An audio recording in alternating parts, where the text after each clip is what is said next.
S'il y a une période qui est essentielle dans notre développement, c'est bien la période intra-utérine.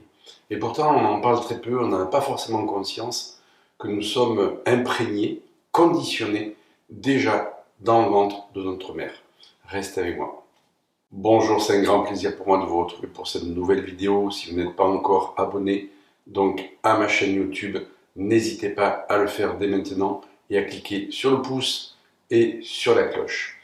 Donc je disais, s'il y a une période qui est vraiment essentielle et qui est complètement négligée, eh bien c'est la période intra-utérine, ce que l'on appelle la référence de vie.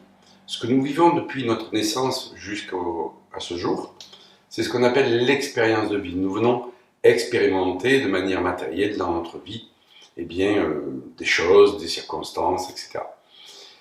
Et cette période de 9 mois intra-utérine, plus ou moins longue selon les grossesses, elle est essentielle. Pourquoi? Parce qu'il y a effectivement ce développement de l'embryon puis du fœtus, mais on pense que bien c'est juste des cellules qui sont en train de croître, de grandir. Alors la science a montré bien entendu qu'il y avait quand même un ressenti de l'embryon, du fœtus, mais ça va bien au-delà. Ça va bien au-delà du fait de ressentir des choses. À cet état-là, eh bien, c'est comme quand on est tout petit, c'est comme si on était un papier buvard. Et donc, cette référence de vie va s'imprégner de tout ce que l'enfant va percevoir à travers la mère. Sauf que cet enfant, du moins ce fœtus, n'a pas la conscience de ce qui se passe en dehors du ventre maternel. Il est juste conscient qu'effectivement, il y a des émotions qui se produisent dans le ventre de la mère, et donc il va complètement être imprégné par celle-ci. Et ce creuset comme ceci, ce foyer qui se fait, eh bien, on va le retrouver, tout ce qui s'est passé, on va le retrouver dans notre expérience de vie, dans ce que nous allons vivre, et c'est pour ça qu'on l'appelle la référence de vie, parce que tout ce que nous vivons en intra-utérin va nous servir de référence pour notre future vie, je dirais, hors du ventre maternel. Alors ça commence déjà à la conception. À la conception, réunion de l'ovule et du spermatozoïde, ce sont deux bagages génétiques qui se rencontrent. Et ce que nous oublions en fait, c'est que l'émotionnel au niveau des parents, au niveau de la conception, est très très important. Je vous donne un exemple. Si effectivement le père est tracassé par des soucis financiers, des soucis de travail au moment de la conception, eh bien, sans que nous l'ayons dit à l'enfant, cela va créer chez lui un stress relié à l'argent, au travail, à la peur de manquer, au fait de devoir travailler beaucoup, etc., etc. Pourquoi? Parce que au moment de la conception, eh bien, l'émotion est passée à travers le spermatozoïde et donc est venue imprégner le futur embryon. Et pareil pour la maman, bien entendu. Et ça, on va le retrouver, je dirais, au cours des 9 mois. Déjà avec ce qu'on appelle le progescence. Le progescence, c'est quoi? C'est les parents ou les personnes environnantes émettent un projet et l'enfant doit en exprimer le sens. Ça veut dire que si les deux parents ne désirent pas un enfant, eh bien cet enfant va porter cette projection. Si les deux parents désirent, un ou des deux parents désirent un garçon, par exemple, alors que l'enfant va être une fille, eh bien cet enfant va porter aussi cette projection et quelque part il doit correspondre au projet que l'on a émis sur lui. Ça veut dire que si un des deux parents n'attendait pas l'enfant, ou vraiment cet enfant n'était pas entendu, parce qu'il y avait d'autres enfants avant, et puis on s'est dit non, c'est fini, et puis il est arrivé, eh bien cet enfant non attendu va créer en intra-utérin la peur de ne pas être aimé, la peur d'être rejeté. Et donc, ça va donner souvent des enfants qui vont être dans le fait de devoir développer au maximum leurs facultés pour pouvoir être aimés, c'est-à-dire correspondre à ce qu'on attend d'eux, correspondre à ce qu'ils pensent qu'on attend d'eux, plutôt que de réaliser leur vie. Et moi, c'était mon cas, j'étais un enfant non attendu, et j'ai pu donc effectivement faire énormément de recoupements dans ma clientèle par rapport à ces enfants qui n'étaient pas attendus, enfin ces personnes qui n'avaient pas été attendues. Et je retrouvais vraiment des similitudes dans le fait de vouloir en faire trop, dans le fait de s'inquiéter beaucoup, de toujours devoir être à la hauteur, d'avoir peur d'être rejeté, etc. Et donc quelque part de devoir en faire des tonnes pour pouvoir être aimé des autres. Ou alors à l'opposé, de tout faire pour être rejeté, donc d'avoir des attitudes qui faisaient que ces enfants étaient rejetés, parce que c'est toujours pareil, quand on a un conflit, c'est la loi du tout ou rien, on n'arrive pas à trouver l'équilibre, soit on va reproduire les choses, soit on va s'y opposer. Ça crée aussi des problèmes relatifs à l'attente. On remarque que les choses sont souvent longues à arriver, on a de l'impatience. Pourquoi? Parce qu'il y a eu une problématique relative à l'attente, on n'était pas attendu, et donc ça va créer des problèmes dans notre vie incarnée relatifs à l'attente. Qu'en est-il si on veut un garçon, par exemple, et que l'enfant va être une fille? Eh bien, c'est comme si cet enfant devait incarner le garçon que l'on désirait et la fille qu'elle va être. Ça veut dire que cet enfant se doit d'être doublement bien.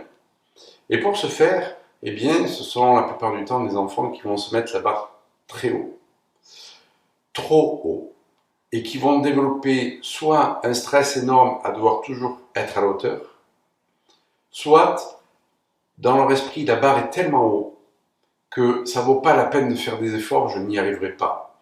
Et de ce fait, il va y avoir un comportement de fuite, un comportement d'évitement, éviter de réussir. Et ce sont des personnes qui ensuite, effectivement, vont tout faire pour se saboter et ne pas réussir et fuir les conflits ou fuir les obstacles. Et c'est ainsi qu'on retrouve, je dirais, plein de projets sens. Le projet sens de devoir, par exemple, remplacer un parent décédé, un enfant décédé. On lui redonne le prénom d'un parent, par exemple. La maman qui était très attachée à son papa et, par mémoire pour son papa, a donné à son fils le prénom de son père. Et c'est comme si cet enfant devait faire vivre le souvenir de ce père. Donc on va retrouver souvent biologiquement beaucoup de similitudes. Et cet enfant doit être à la hauteur de l'idéal que la maman se faisait par rapport à son père. Par rapport à un enfant mort aussi, quand il y a eu un enfant décédé auparavant, l'enfant qui va arriver se doit d'être à la hauteur de cet enfant idéalisé.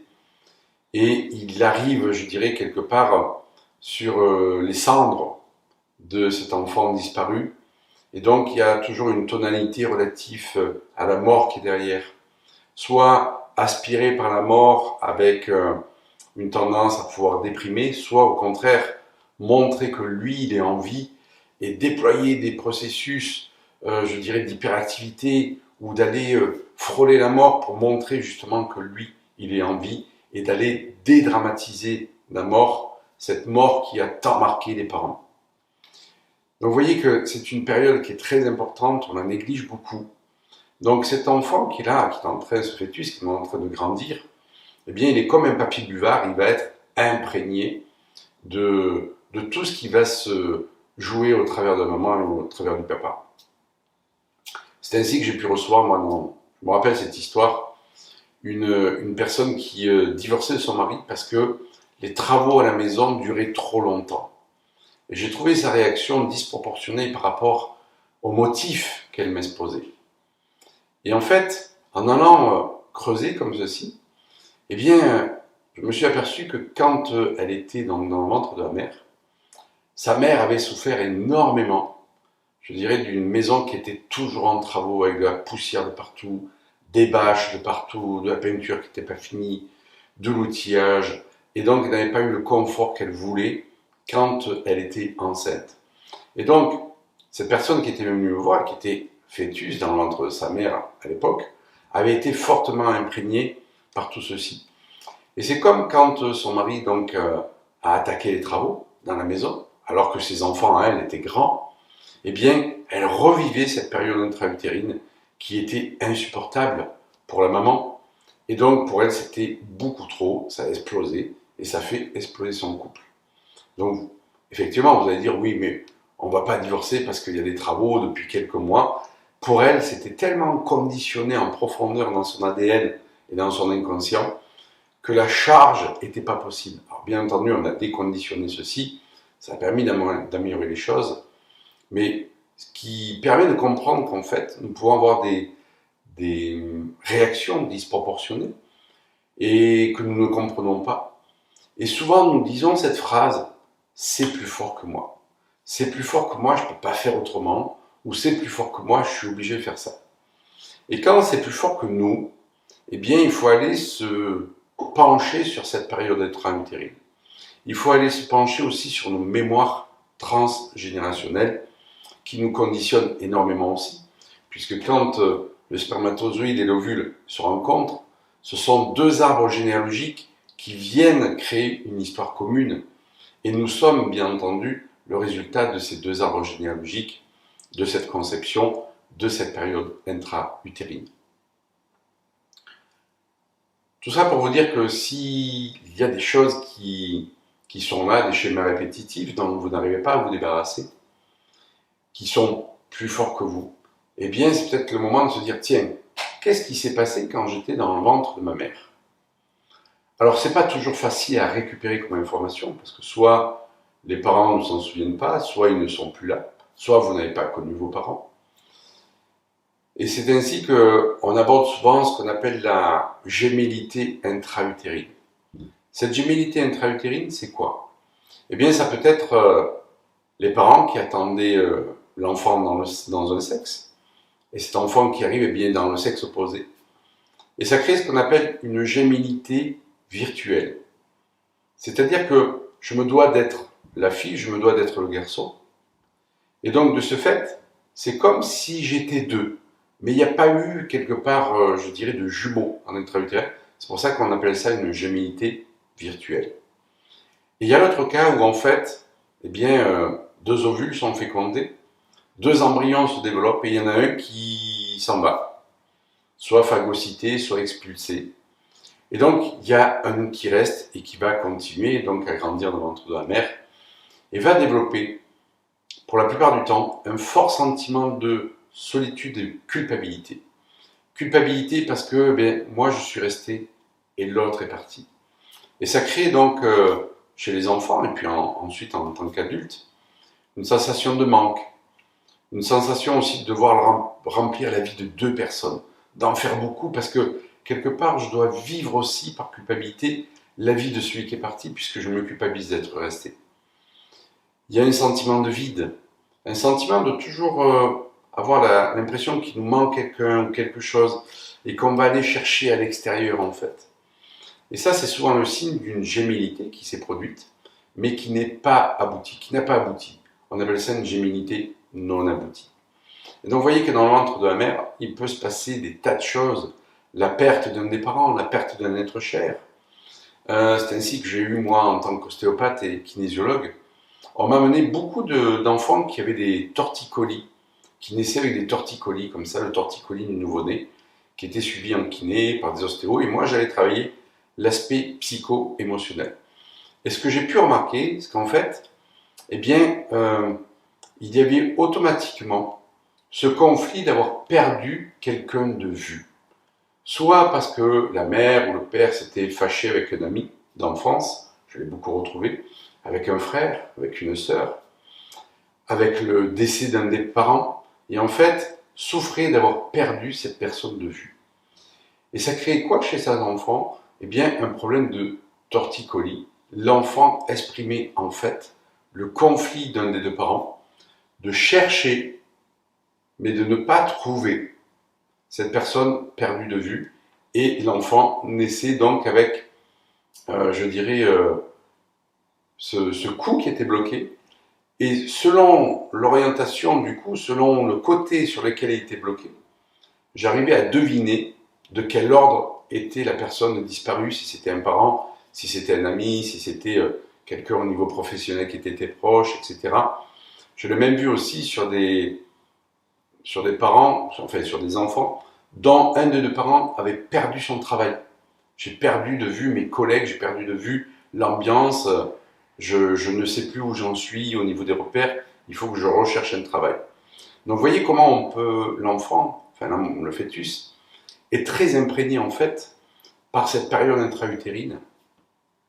Et donc, tout ça pour dire aussi qu'il appartient aussi aux parents, c'est aussi leur responsabilité de faire quelque part du mieux qu'ils peuvent, bien entendu, mais une période vraiment où on va arriver peut-être aussi à se poser.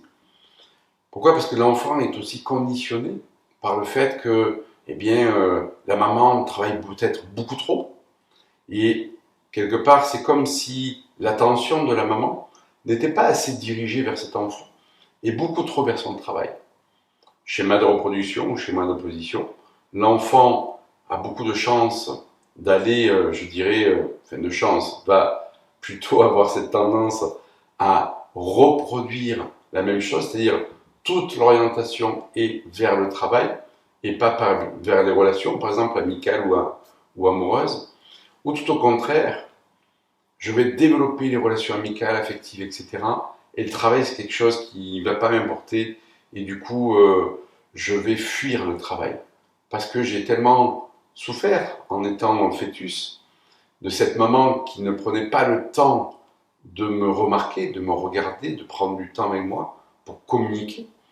Et bien que moi, le travail, c'est quelque chose qui coupe les relations humaines et je n'en veux pas. J'ai retrouvé ça aussi au niveau de l'argent. Un enfant qui était très très stressé au niveau de l'argent et c'était pas de son âge. C'était pas de son âge. Et la maman vient me dire en me disant mais on parle pas d'argent devant lui. Et je comprends pas pourquoi mon enfant est tout le temps stressé avec l'argent. Maman, est-ce qu'on va avoir assez d'argent, etc. Maman, est-ce que tu as assez d'argent pour pouvoir payer ça?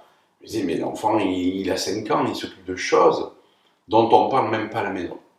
Alors je suis parti sur le fait que je pensais que c'était des mémoires transgénérationnelles ou des mémoires de vie passée. J'ai commencé à travailler ceci et effectivement j'ai trouvé des mémoires transgénérationnelles que j'ai libérées. Et pour autant, ça ne modifiait pas le caractère de l'enfant, ça ne modifiait pas ses inquiétudes.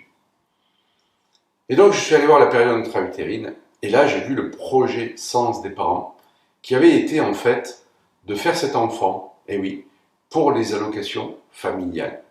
C'est-à-dire on va se mettre à l'abri en faisant un autre enfant pour percevoir davantage d'allocations familiales. Et il s'avère que quand j'ai libéré ce projet sens en bioénergie quantique, eh bien, cet enfant a pu se détendre par rapport à l'argent. Et la maman me dit, mais on lui a pas dit ça. Comment il peut le savoir? Mais je lui dis, il ne le sait pas consciemment. Il ne le sait pas consciemment. Mais son ADN, son subconscient, détient une information qui quelque part va le piloter. C'est plus fort que lui. Et donc, il faut vraiment comprendre que même si les informations n'ont pas été dites, donc l'enfant ne peut pas le savoir consciemment, eh bien automatiquement, il le perçoit en profondeur. Et donc, le fait de dire aussi les choses peut désamorcer le conflit. C'est ainsi que j'ai reçu aussi une personne pour un enfant qui était complètement hyperactif. Et donc, je perçois qu'avant cet enfant, il y a eu un IVG. Et donc, je demande à la maman, est-ce qu'il y a eu un enfant avant votre fils? Et là, elle me fait chut, chut. Donc, je me dis, ok, elle ne veut pas dire quelque chose devant son enfant. Je lui demande de sortir. Et elle me dit, bah, écoutez, j'ai fait un IVG en lui, mais je ne veux surtout pas que mon enfant le sache, ni mon mari, parce que, eh bien, c'était pas avec mon mari, cet IVG. Ah, ok. J'ai dit, mais votre enfant, là, par contre, lui, quelque part, il pense qu'il est le premier, puisque consciemment, eh bien, il voit bien que voilà, dans la vie, il est l'aîné, mais il a une information en lui qui lui dit qu'il est second. Pourquoi? Parce que, effectivement, dans la matrice utérine, il y a eu l'empreinte d'un premier. Et donc, comme il y a eu souffrance par rapport à cet IVG aussi, c'est inscrit dans son ADN, c'est inscrit dans son subconscient, et il matérialise par son comportement le fait que lui, il est en vie, et que celui qui était avant lui est décédé. Elle m'a dit, mais comment je peux faire? Je lui dis, ben, tout simplement, je vais moi faire une séance et quand il sera en âge de lui dire effectivement qu'avant lui, il y a eu un enfant que vous n'avez pas pu garder. Vous n'avez pas besoin de lui expliquer la raison, mais il devra être au courant qu'en fait, eh bien, il y a eu cet enfant qui était avant lui, parce que sinon ça crée en fait une dissonance, une discordance entre son subconscient qui lui dit qu'il est second et son conscient qui lui dit qu'il est premier. Et c'est rigolo parce que cet enfant n'arrivait pas à intégrer les maths. Pourquoi? Parce qu'il y avait un problème sur les chiffres. Le subconscient disait qu'il était second, le 2, et le conscient lui disait qu'il était 1. Il n'arrivait pas à accorder les chiffres. Et j'ai remarqué que beaucoup de dyscalculie venaient d'un problème de place, parce qu'un enfant était décédé avant, parce qu'il y a eu un IVG qui avait été fait, il n'était pas au courant, et de ce fait, l'enfant pensait occuper une place, alors qu'il occupait une place plus 1. Et donc, c'était, je l'entends, que c'était délicat, bien entendu, pour cette femme, de dire que même en étant mariée, il y avait eu quelqu'un d'autre, elle avait été obligée de faire un IVG sans le dire donc à son mari. Et c'était délicat de le dire à son fils, parce qu'elle ne voulait pas, bien entendu, que son enfant le répète au père. Donc on arrive à avoir des situations qui sont effectivement très délicates, mais ce n'est pas le sujet. C'est tout ça pour dire que, eh bien, cette période intra-utérine, elle est prépondérante, elle est essentielle. De ce fait, comme je l'ai dit, je le répète, si vous êtes confronté à une situation répétitive, douloureuse, où vous sentez que c'est plus fort que vous, eh bien ça vient peut-être de cette période intra-utérine que l'on néglige beaucoup trop souvent, parce qu'on considère que le développement de l'enfant, il est entre 0 et 7 ans, et non, le développement de l'enfant, il commence bien avant, même si cette période de 0 et 7 ans va être, je dirais, essentielle. Est-ce que les projections des parents sont les seules à devoir être prises en considération? Non. Il y a aussi les projections de l'entourage. Projections de l'entourage. Et c'est le cas d'une personne dont le grand-père veut à tout prix que l'enfant soit un garçon et reprenne les terres. De toute façon, ma fille, ça sera un garçon et il fera le même métier que moi et il reprendra les terres. Ok. Et donc c'est un adulte de 25 ans que je reçois et qui me dit que dans son boulot, il est pas bien du tout. Et je lui dis, ah, qu'est-ce qui se passe? Qu'est-ce que vous faites? Et il me dit, ben voilà, je suis agriculteur. C'est une tradition, hein, voilà. Mais je me sens pas libre de pouvoir faire autre chose. Je serais attiré par d'autres métiers. J'aurais envie de faire un autre métier, mais je me sens pas libre. Je lui dis, tiens, pourquoi vous n'êtes pas libre? Vos parents, non, mes parents m'ont toujours laissé libre de faire ce que je voulais. Ils m'ont pas dirigé dans une voie, etc. Je dis, mais qui c'est qui tenait vraiment à ce que vous fassiez agriculteur? Il me dit, mais le grand-père est agriculteur, mon grand-père est agriculteur, et bien oui, ça lui faisait plaisir. Mais en fait, j'ai bien perçu que c'était au-delà. Et donc, j'ai dû demander à vos parents à savoir comment était le grand-père quand votre maman était enceinte. Et en fait, il est revenu me voir dans une séance et me dit, le grand-père, il tenait absolument à ce que je sois un garçon et à ce que je sois agriculteur. Et en fait, je lui disais, vous avez correspondu au fait du projet sens de votre grand-père. Ce n'était pas le projet sens de vos parents, c'était le projet sens de votre grand-père qui, quelque part, a mis une injonction sur vous. Parce que même si les parents disaient, bon, allez, ils parlent toujours, il n'empêche que ça a imprégné le mental de votre mère et ça vous a imprégné vous. Et quelque part, vous êtes en fidélité avec, je dirais, cette injonction du grand-père.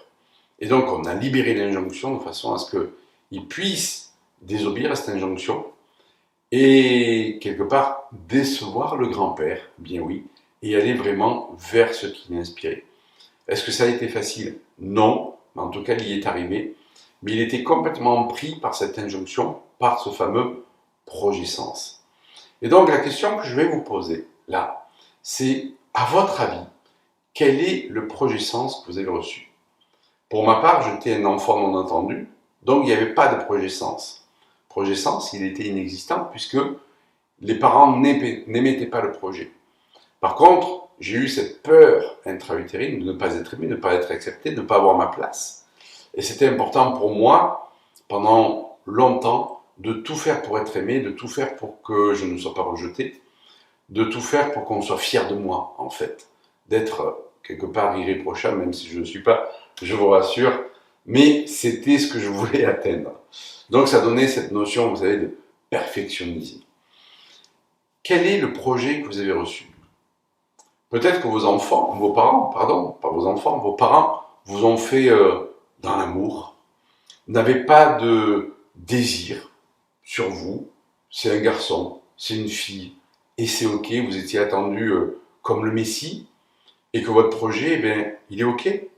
Peut-être que vos parents, eh bien, avaient projeté sur vous euh, l'enfant idéal, l'enfant parfait, cet enfant qui sera quelque part, entre guillemets, au-dessus des autres, et vous appelez Maxime, vous appelez Alexandre, comme Maxime, tu dois faire le maximum, Alexandre le Grand, etc. Donc tout ça pour dire que les prénoms aussi portent une empreinte généalogique, parce qu'on reprend des prénoms ayant appartenu dans la famille. Et je dis toujours que l'histoire des prénoms, c'est comme la standardiste. Vous savez, les standardistes qu'il y avait avant, comme dans un sketch de Fernand Reynaud, ces opératrices qui étaient devant un grand tableau comme ceci, il y avait des trous et des fiches et mettaient en fait une fiche en relation avec une autre.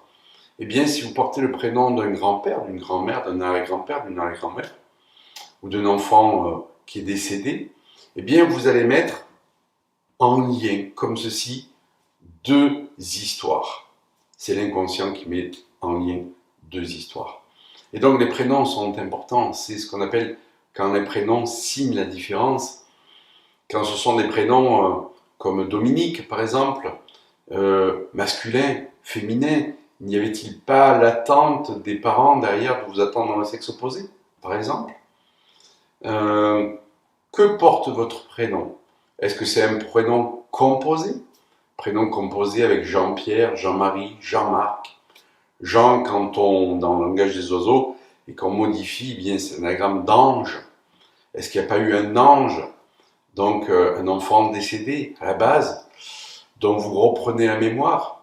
Bien, c'est autant de questions qui sont super intéressantes et qu'on développe dans la psychogénéalogie, une matière que j'ai beaucoup étudiée, que j'adore, dans laquelle je ne me suis pas enfermé parce que j'ai voulu ouvrir plus grand dans les mémoires karmiques, mais en tout cas, il y a de très très belles pépites à sortir en psychogénéalogie. Et c'est important de se questionner sur cette période intra-utérine, d'avoir le maximum d'informations par rapport à ses parents quand on peut les avoir. Et puis si vous avez des enfants, ben c'est aussi votre devoir de renseigner vos enfants sur leur histoire intra-utérine, sur ce qui s'est passé, sur ce que vous avez vécu. Est-ce que vous étiez sereine? Est-ce que vous étiez serein? Est-ce que vous étiez tracassé par l'argent, par des soucis de santé, etc. Une chose que je n'ai pas évoquée, c'est l'enfant qui vient guérir la mère. Le médecin qui dit « Vous n'aurez plus cette maladie quand vous ferez un enfant ». Et donc le projet de cet enfant, c'est de guérir la mère. Et l'enfant est très soucieux de l'état de santé de la mère. C'est cet enfant que l'on fait pour consolider le couple. Allez, on va faire un enfant, c'est la dernière chance pour notre couple. Le projet de l'enfant, c'est de consolider le couple. Et si le couple se sépare, l'enfant a échoué et il a une notion très très forte de l'échec. C'est cet enfant que je fais parce que cet homme qui est avec moi, ben, il va partir. Je sens qu'il va partir. Et ce qui peut le bloquer, c'est un enfant. Parce que s'il devient père, il restera avec moi. Eh bien, c'est cet enfant qui porte le projet de bloquer l'homme. Et s'il est un homme, eh bien, il a ce programme de devoir aussi lui-même se bloquer. Et c'est cet enfant que j'ai reçu qui avait des paralysies inexpliquées. Et qui en fait avait reçu le projet de devoir bloquer le mari, donc le père. Et donc en libérant ceci, bien, ces paralysies ont disparu. Alors, je ne dis pas que ça guérit toutes les paralysies. Ne me faites pas dire ce que je n'ai pas dit. C'était dans ce cas-là, bien entendu. Et donc, vous voyez qu'on porte tout un tas de projets. Le plus beau des projets, effectivement, comme je l'ai dit, ben, c'est de faire un enfant dans l'amour. Parce qu'on veut un enfant. Garçon, fille, peu nous importe. On ne veut pas que ce soit un enfant extraordinaire, on veut tout simplement que c'est un enfant qui soit heureux, qui trouve sa place, auquel on va donner de l'amour, qui va aussi nous en donner. Et ça, c'est, je dirais, le plus beau des projets sur un enfant. Est-ce qu'on est voué à garder, je dirais, ce boulet au pied, ce projet, ces mémoires, ce qui nous bloque, ce qu'on a ressenti dans le ventre de la mère, cette mémoire de l'enfant qui était avant nous et qu'on doit remplacer? Non, absolument pas. Tout se transmute. Pourquoi? Parce que l'ADN est un matériau qui est malléable. Et donc ça, maintenant, on n'a plus à le prouver, c'est l'épigénétique. Et donc, on peut tout à fait déprogrammer ce qui a été engrammé dans cet ADN et puis dans l'inconscient. Par quelle méthode? Bien, comme je l'ai dit, par les constellations familiales, par l'hypnose, qui marche très bien, par la bioénergie quantique, où on va effectivement aller regarder les mémoires transgénérationnelles, le projet sens, l'impact des premières années, des traumatismes aussi de la vie, mais aussi l'impact des vies passées. Domaine dans lequel, il y a quelques années, j'étais très peu ouvert, voire bien hermétique même, et l'expérience m'a montré que je devais aller là. Pourquoi? Parce que, pareil, quand on libérait ces mémoires de vie passée, eh bien, on libérait beaucoup de choses dans la vie de la personne. Et nous sommes tout ça, en fait. Nous sommes ce mélange des réminiscences de vie passée, de notre vie intra-utérine, de notre arbre généalogique, de ce qui nous a impacté quand nous étions enfants, de toutes ces choses qui sont là en nous, qui peuvent nous servir de tremplin, comme ça peut être aussi un gouffre, selon la vision que l'on a dessus, selon le travail que l'on fait dessus. Donc je ne saurais que trop vous encourager à libérer tout ceci et à voir du meilleur œil possible eh bien, toutes ces difficultés qui sont là et qui nous permettent aussi, je dirais, d'aller chercher en nous nos potentialités. Voilà, donc petit exercice pour vous, allez essayer de trouver, de comprendre quel a été votre projet sens, qu'est-ce qui vous a imprégné en intra-utérin et qui fait que, à ce jour, eh bien, il y a des choses que peut-être vous n'aviez pas comprises, pas arrivé à dépasser, et que là, peut-être, ça s'éclaire, et vous faire aider, bien entendu, ça peut être une option très très intéressante. N'hésitez pas à poster vos commentaires, à me suggérer aussi des idées que vous aimeriez que je développe, des thèmes. Moi, je vous dis à tout bientôt pour une prochaine vidéo. Prenez soin de vous. Ciao, ciao.